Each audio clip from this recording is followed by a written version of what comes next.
नमस्कार, सत श्री अकाल, आदाब। मेरा नाम मनदीप पुनिया है और आप सुन रहे हैं पंजाबी रेडियो यूएसए। मैं एक बार फिर हाजिर हूँ नए बुलेटिन के साथ और शुरुआत करते हैं आज की मुख्य खबरों से।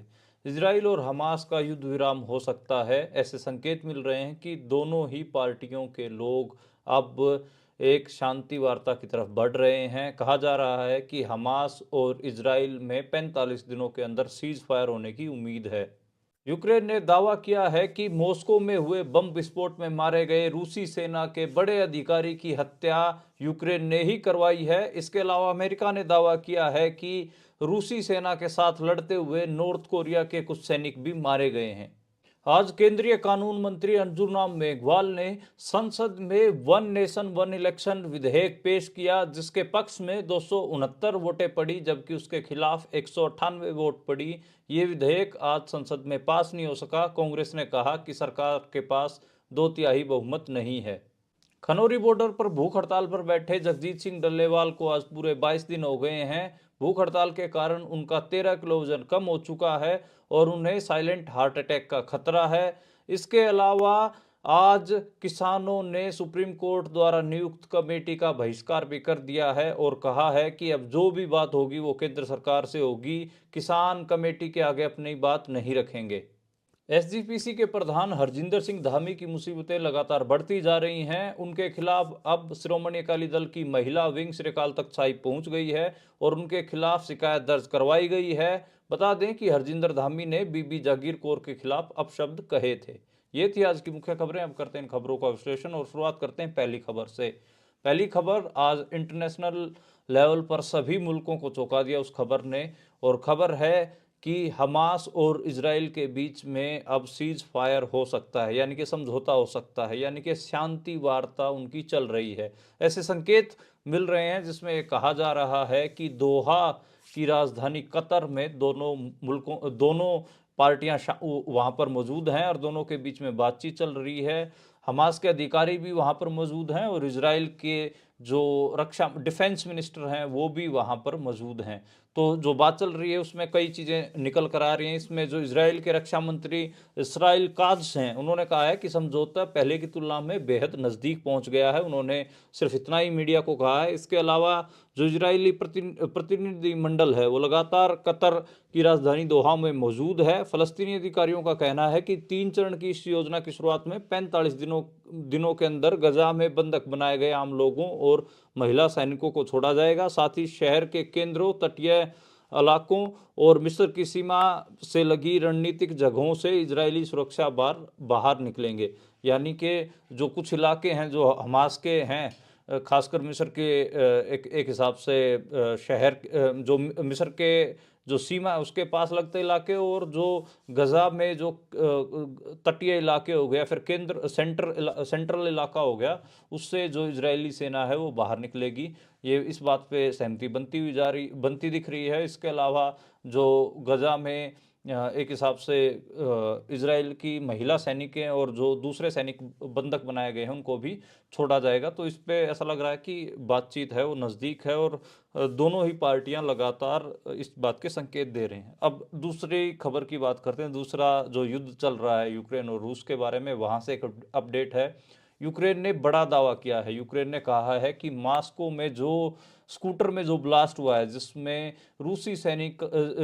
रूसी मिलिट्री के बड़े अधिकारी मारे गए हैं, वो ब्लास्ट यूक्रेन ने करवाया है। इसके अलावा यूक्रेन ने और भी कई दावे किए। उसमें एक तो यही है कि इस ब्लास्ट में जो रूसी सेना के लेफ्टिनेंट जनरल हैं आइगोर किरिलोव, उनकी मौत हो गई है। और इसके अलावा उन्होंने और भी कहा कि कम से कम 20 के आसपास सैनिक मारे गए हैं। और रूस ने कहा है कि ये एक आतंकवादी घटना है, हत्या और हथियारों की अवैध तस्करी के साथ ये हत्याएं की गई हैं, ये बात रूस ने कही है। इसके अलावा अमेरिका ने भी एक बड़ा दावा किया है रूस यूक्रेन के युद्ध के बीच में। उन्होंने कहा है कि पहली बार रूस के साथ लड़ते हुए नॉर्थ कोरिया के 20 से 30 सैनिक मारे गए हैं। ये दावा अमेरिका ने किया है, तो काफ़ी बड़ा दावा है। नॉर्थ कोरिया और अमेरिका की एक टसल चलती रहती है। जैसे ये खबर अमेरिका को हाथ लगी तो अमेरिका ने इसको लेकर प्रेस कॉन्फ्रेंस भी की और लोगों में और इंटरनेशनल मीडिया में खबर लीक की है।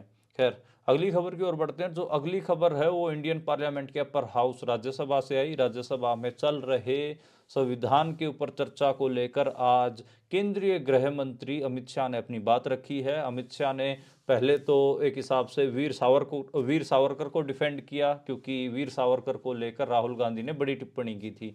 वीर सावरकर को राहुल गांधी ने माफी मांगने वाला बताया था। इसको लेकर अमित शाह ने कहा कि वीर सावरकर अकेले ऐसे व्यक्ति थे जिनको 2 बार आजीवन कारावास हुआ, 10 साल उन्होंने काला पानी की सजा में बिताए। इसके अलावा उन्होंने कहा कि उन्होंने जो सीट होती है टॉयलेट की उसको तोड़कर समुद्र में छलांग लगा दी थी। इसके अलावा और भी कई दावे अमित शाह ने किए और कहा कि आइडियोलॉजी के हिसाब से देशभक्तों के बीच में फर्क नहीं किया जाना चाहिए। तो ये बात अमित शाह ने की है। मुझे लगता है कि जो वीर सावरकर ने 6 माफीनामे लिखे उसके कारण कहीं ना कहीं उनका दर्जा कम हो जाता है। अमित शाह या फिर बीजेपी आरएसएस वीर सावरकर का कितना ही डिफेंड कर ले, लेकिन बात बढ़ती नहीं है। इसके अलावा अमित शाह ने ये भी कहा कि संविधान में ये प्रावधान मौजूद है कि आप संविधान के अंदर कुछ बदलाव करना चाहें तो कर सकते हैं। प्रोविजन जो आर्टिकल 368 का उन्होंने हवाला देते हुए कहा कि खुद संविधान के अंदर ये बात है कि अगर समय के साथ कोई बदलाव करना पड़े तो वो बदलाव किया जा सकता है। इसके अलावा उन्होंने कहा कि जो मूल संविधान था उसमें तो राम की फोटो लगी हुई थी, महावीर की फोटो लगी हुई थी, और ये तो कांग्रेस ने हटा दिए। ये इस किस्म के हमले भी आज अमित शाह ने किए हैं। तो साफ है जो कांग्रेस मुद्दा बना रही है, क्योंकि कांग्रेस को लग रहा है कि अब 2025 में जब आरएसएस के पूरे 100 साल पूरे होंगे उस समय आरएसएस भारतीय संविधान से सेकुलर और समाजवाद, सेकुलर और सोशलिज्म 2 शब्द हटा सकती है। इसको लेकर बीजेपी पहले माहौल भी बना रही है और इसी वजह से राहुल गांधी खासे एक हिसाब से संविधान को लेकर घूम भी रहे हैं, उसकी प्रतियां लेकर भी घूम रहे हैं और लोगों में ये नैरेटिव भी बना रहे हैं कि बीजेपी संविधान बदल सकती है। तो इसको लेकर जो इंडियन पार्लियामेंट अपर हाउस और लोअर हाउस दोनों में चर्चा भी हुई, लेकिन चर्चा कोई खास मैच्योर नहीं रही, कोई नए पॉइंट नहीं बोले गए, वही पुरानी बातें 1950 1960 के आसपास की, और ज़्यादा से ज़्यादा इमरजेंसी का जिक्र करके चीज़ों को छोड़ दिया गया। क्योंकि थ्योरेटिकल जो बातचीत है, अभी जो 21वीं सदी में जो बदलाव हो रहे हैं उसको लेकर कोई बहुत अच्छी बातचीत नहीं रखी गई। तो मुझे लगता है कि ये कमी देखने को मिली इस चर्चा में। इसके अलावा अगली खबर की बात करें तो अगली खबर कर्नाटक से आई, और अब कर्नाटक ने भी एक बड़ी अमेंडमेंट की है, अपनी विधानसभा में एक बड़ी चीज़ पास कर ली है और कहा है कि अब कर्नाटकी यूनिवर्सिटियों के चांसलर आगे से मुख्यमंत्री होंगे, राज्यपाल नहीं होंगे। हालांकि इससे पहले गुजरात में, केरल में और तमिलनाडु में ये प्रावधान किया जा चुका है। गुजरात ऐसा पहला राज्य था जिसने यूनिवर्सिटियों का चांसलर मुख्यमंत्री बना दिया था और गवर्नर को हटा दिया था, क्योंकि आप सबको पता है कि वाइस चांसलर नियुक्त करने में काफ़ी दिक्कतें आती हैं। और इसको लेकर पंजाब में भी विवाद पड़ा था। पंजाब की यूनिवर्सिटियों में भी जो चांसलर हैं वो गवर्नर हैं। तो मुझे लगता है कि अब पंजाब को भी लगे हाथ, जैसे कर्नाटक ने, केरल ने, तमिलनाडु ने या फिर गुजरात ने अपने यहाँ पर सुधार किया था, अब लगे हाथ पंजाब को भी कर लेना चाहिए। और पंजाब में भी जो यूनिवर्सिटी, स्टेट यूनिवर्सिटियाँ हैं उनके चांसलर मेरे को लगता है कहीं ना कहीं जो मुख्यमंत्री हैं पंजाब के वो होने चाहिए, और उन्हीं के पास ही ताकत होनी चाहिए, पावर होनी चाहिए वाइस चांसलर नियुक्त करने की। तो ये लगे हाथ ये संशोधन भी है पंजाब को भी कर लेना चाहिए। अच्छा संशोधन है। नहीं तो जो राज्यपाल जो कि केंद्र सरकार द्वारा लगाए जाते हैं वो केंद्र सरकार के अकॉर्डिंग राज्य में अपने एक हिसाब से वाइस चांसलर नियुक्त करते हैं, जिसके कारण बड़ी गड़बड़ होती है। मेरा आप समझ रहे होंगे कि मान लो केंद्र में सरकार है बीजेपी की और पंजाब में मान लो कि अभी आम आदमी पार्टी की सरकार है, तो राज्यपाल केंद्र सरकार लगाती है, तो वहाँ से चुन के आता है राज्यपाल। अब वो संघ का, बीजेपी का आदमी होता है, तो वो जो यूनिवर्सिटियों में वाइस चांसलर नियुक्त करता है वो आरएसएस बैकग्राउंड के या संघी मानसिकता के ही कहीं ना कहीं वाइस चांसलर नियुक्त करेगा, जिसके कारण उस यूनिवर्सिटी में पढ़ने वाले सारे छात्रों के ऊपर, उसके सिलेबस के, यूनिवर्सिटी के सिलेबस के ऊपर यूनिवर्सिटी के प्रोफेसरों के ऊपर बहुत गलत प्रभाव पड़ता है, और वो संघ के, आरएसएस के अकॉर्डिंग चलाने की कोशिश भी करेगा। इसलिए मुझे लगता है कि पंजाब में भी अब इस बात को ध्यान देना चाहिए भगवंत मान को, आम आदमी पार्टी को। पंजाब में भी, पंजाब की असेंबली में ये चीज़ पारित कर लेनी चाहिए कि पंजाब में भी वाइस चांसलर जो है वो पंजाब सीएम ही लगाएं और पंजाब सीएम चांसलर हों यूनिवर्सिटीज़ के। तो मुझे लगता है कि अब जरूरी अमेंडमेंट है। अगली खबर की ओर बढ़ते हैं। जो अगली खबर है आज इंडियन पार्लियामेंट के लोकसभा से आई। लोकसभा में वन नेशन वन इलेक्शन विधेयक आज कानून मंत्री अर्जुन राम मेघवाल ने पेश किया, और इस विधेयक को आज उसके समर्थन में 269 वोटें मिली और 198 उसके अगेंस्ट में मिली कांग्रेस पार्टी ने। और बाकी जो रीजनल पार्टियां हैं, चाहे डीएमके हो तमिलनाडु से, समाजवादी पार्टी उत्तर प्रदेश से हो, इन सब ने इसके खिलाफ स्टैंड लिया है। उसमें अकाली दल भी हो गए, आम आदमी पार्टी, सब ने इसके खिलाफ स्टैंड लिया है और 198 वोट खिलाफ मिली हैं। कांग्रेस पार्टी ने दावा किया कि 2/3 बहुमत बीजेपी के पास नहीं है, इसलिए ये विधेयक पास नहीं हो सकेगा।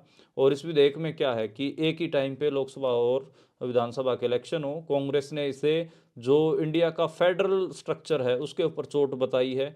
और ऐसे ही जो क्षेत्रीय दल हैं, चाहे तमिलनाडु के डीएमके हों, वो लोग भी यही कह रहे हैं कि भाई ये कहीं ना कहीं भारत के, ये गैर संवैधानिक है और इससे भारत के संघवाद यानी कि फेडरल स्ट्रक्चर और लोगों की इच्छा के विरुद्ध बताया इसे। तो इसके अलावा समाजवादी पार्टी के जो बड़े नेता अखिलेश यादव, उन्होंने भी ये कहा है कि ये सच्चे लोकतंत्र के लिए घातक साबित होगा। ये देश के फेडरल स्ट्रक्चर पर भी एक बड़ी चोट है। इससे क्षेत्रीय मुद्दों का महत्व खत्म हो जाएगा और जनता उन बड़े दिखावटी मुद्दों के मायाजाल में फंसकर रह जाएगी जिन तक उनकी पहुंच ही नहीं है। यानी कि जो नेशनल नैरेटिव है उनमें फंस के रह जाएगी, जो रीजनल, जो एक सूबे की ज़रूरतें होती हैं उनके ऊपर बात नहीं हो पाएगी।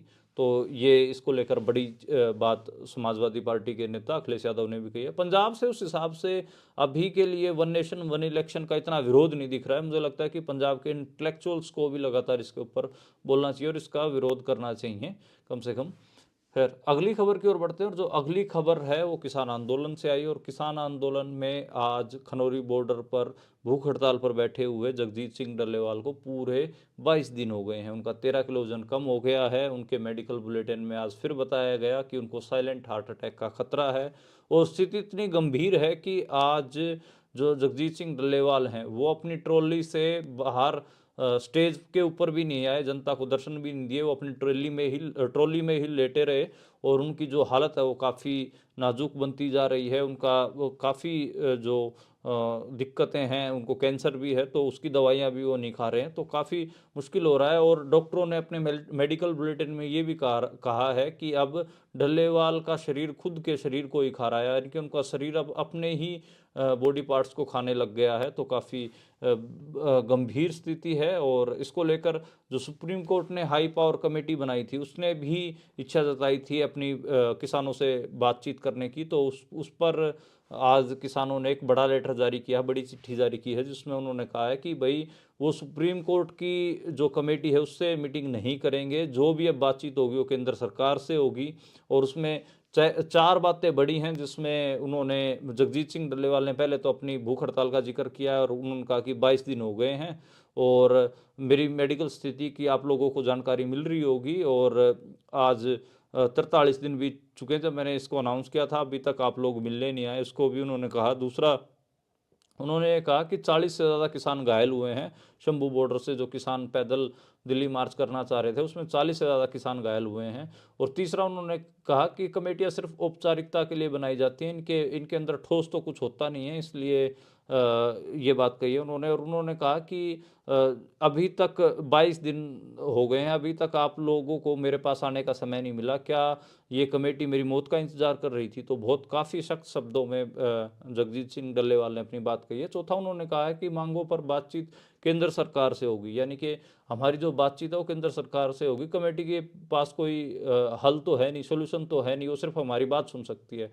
तो जो हल कर सकता है, यानी जो सोल्यूशन कर सकता है, वो केंद्र सरकार ही है, इसलिए हम केंद्र सरकार से ही बातचीत करेंगे। तो ये 3 बड़ी बातें आज जगजीत सिंह डल्लेवाल का जो पूरा उन्होंने चिट्ठी लिखी आज इस कमेटी के ऊपर, वो उसमें कही गई। और इसके अलावा आज खनौरी बॉर्डर के ऊपर ज्ञानी हरप्रीत सिंह भी पहुंचे। उन्होंने, जत्थेदार ज्ञानी हरप्रीत सिंह ने जगजीत सिंह डल्लेवाल का हालचाल भी जाना, वो कई देर वहाँ पर मौजूद रहे और बैठे रहे। और इसके अलावा शंभू बॉर्डर से एक अपडेट भी है। शंभू बॉर्डर से किसान नेता स्वर्ण पंदेर ने आज कहा है कि पंजाब में कल दोपहर को 12 बजे से लेकर 3 बजे तक रेल रोको आंदोलन चलाया जाएगा, जिसमें अलग अलग जगहों के ऊपर जो किसान है वो रेल पटरियों के ऊपर जाकर बैठेंगे और 12 बजे से लेकर 3 बजे तक, 3 घंटे तक रेल रोकने की अपील की गई है। और उन्होंने पंजाब के आम लोगों को भी इस विरोध प्रदर्शन में शामिल होने के लिए कहा है।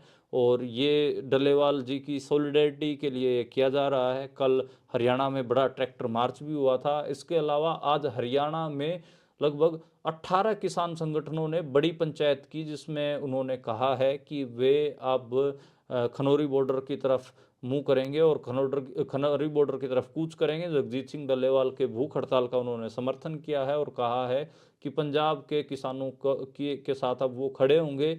इसके अलावा उन्होंने ये बात भी कही है, हरियाणा के किसानों ने कहा है कि अगर केंद्र सरकार जगजीत सिंह डल्लेवाल की बात नहीं सुनती है, उनके आमरण अनशन को नहीं तुड़वाती है, तो फिर हरियाणा के किसान खुद जाकर पंजाब के बॉर्डरों को खोलेंगे और आगे पंजाब के लोगों को आगे लेकर दिल्ली लेकर चलेंगे। तो ये बात आज हरियाणा के किसान संगठनों ने भी कही है।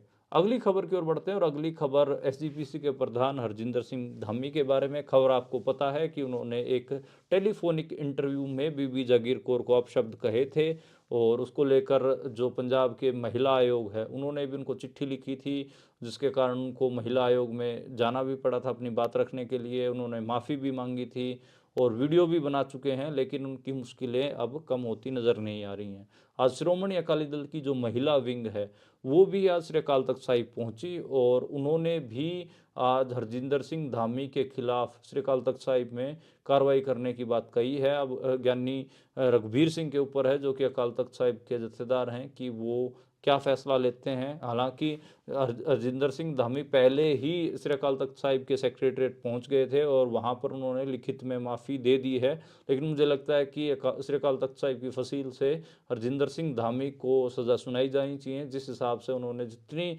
वाहियात भाषा बीबी जागीर कौर के लिए की है, उसमें मुझे लगता है कि उनको सज़ा सुनाई जानी चाहिए। और बहुत ख़राब भाषा का इस्तेमाल उन्होंने बीबी जागीर कौर के खिलाफ किया था। उन्होंने हरजिंदर धामी ने आज फिर स्टेटमेंट दी है। उन्होंने कहा है कि वो खुद माफ़ीनामा श्री अकाल तख्त साहिब के ऊपर सौंप चुके हैं और उन्होंने कहा कि उनसे फ़ोन पर अनजाने में ये आपत्तिजनक शब्द निकल गए थे। इस पद की गरिमा के विपरीत भाषा के लिए वो उन्होंने माफ़ी मांगी है और उन्होंने बीबी जागीर कौर और सभी महिलाओं से माफ़ी मांगी है। अकाल तख्त साहिब सभी सिखों के लिए सर्वोच्च है, मैं अकाल तख्त द्वारा दिए गए किसी भी आदेश का पालन करूंगा। यानी कि उनको भी महसूस हो गया है कि श्री अकाल तख्त साहिब से उनको सज़ा मिलेगी, तो अब वो कह रहे हैं कि वो किसी भी जो श्री अकाल तख्त साहिब से जो भी सज़ा मिलेगी उसके लिए वो तैयार हैं।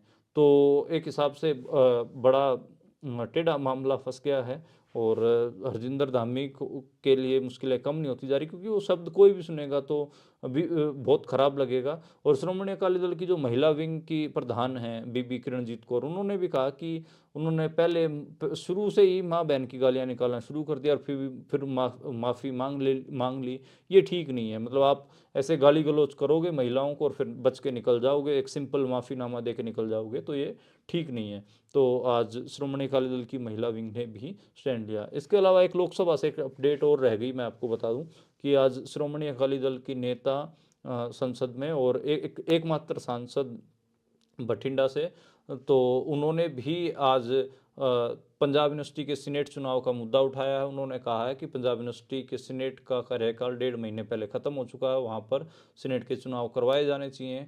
और जो हरसिमरत बादल बठिंडा से जो सांसद हरसिमरत बादल आज वो लोकसभा में बोल रहे थे। जो पंजाब यूनिवर्सिटी का जो सेनेट का मामला है वो आप सबको पता है कि पंजाब यूनिवर्सिटी बेसिकली एक ऑटोनोमस बॉडी है, लेकिन अब केंद्र सरकार कहीं ना कहीं उसको सेंट्रल यूनिवर्सिटी बनाना चाहती है, जिसके खिलाफ पंजाब यूनिवर्सिटी में बड़ा स्ट्रगल चल रहा है। और अगर सीनेट इलेक्शन नहीं होंगे तो कहीं ना कहीं पंजाब यूनिवर्सिटी की सारी जो चौधर है वो सेंटर के पास चली जाएगी, जिससे इस यूनिवर्सिटी का सेंट्रल यूनिवर्सिटी होने का खतरा है, जबकि ये यूनिवर्सिटी पंजाब की है। तो मुझे लगता है कि जो सेनेट इलेक्शंस का मुद्दा है ये बिल्कुल सही है, ये उठाया जाना चाहिए था, आज उन्होंने उठाया है और स्टूडेंट भी लगातार इसको लेकर आंदोलन कर रहे हैं। ये थी आज की खबरें और कल दोबारा मुलाकात होगी नई खबरों के साथ, नए बुलेटिन के साथ। आप देखते और सुनते रहिए पंजाबी रेडियो।